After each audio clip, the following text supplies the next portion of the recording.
CMRL-നെതിരെ ഗുരുതര ആരോപണവുമായി SFIO. എക്സാലോജിക് കരാറിൽ SFIO അന്വേഷണം റദ്ദാക്കണമെന്നാവശ്യപ്പെട്ട് ഡൽഹി ഹൈക്കോടതിയിൽ നൽകിയ ഹർജിയിലെ വാദത്തിനിടയിലാണ് SFIO ഗുരുതര ആരോപണം ഉയർത്തിയത്.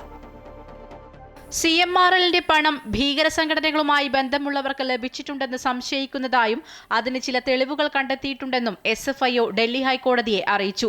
CMRL ആർക്കൊക്കെ പണം നൽകിയെന്നത് സംബന്ധിച്ച് അന്വേഷണം പുരോഗമിക്കുകയാണ്.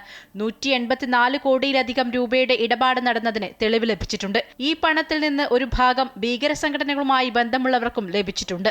മുഖ്യമന്ത്രി പിണറായി വിജയന്റെ മകളുടെ ഉടമസ്ഥതയിലുള്ള എക്സാലോജിക്കിന് ഒരു സേവനവും നൽകാതെ തന്നെ പണം നൽകിയിട്ടുണ്ടെന്ന് CMRL ഉദ്യോഗസ്ഥൻ വെളിപ്പെടുത്തിയെന്ന് SFIO കോടതിയെ അറിയിച്ചു. ഈ പണം രാഷ്ട്രീയ നേതാവിന് കൈക്കൂലി നൽകാനാണോ എന്നത് കൂടുതൽ അന്വേഷണത്തിലൂടെ വ്യക്തമാകുമെന്നും SFIO അഭിഭാഷകൻ കോടതിയെ അറിയിച്ചു. കാലിത്തീറ്റ കുംഭകോണ കേസിലെ പോലെയാണ് വ്യാജ ബില്ലുകളുടെ അടിസ്ഥാനത്തിൽ പണം നൽകിയതെന്നും SFIO ഹൈക്കോടതിയിൽ സമർപ്പിച്ച സത്യവാങ്മൂലത്തിൽ ചൂണ്ടിക്കാട്ടുന്നു.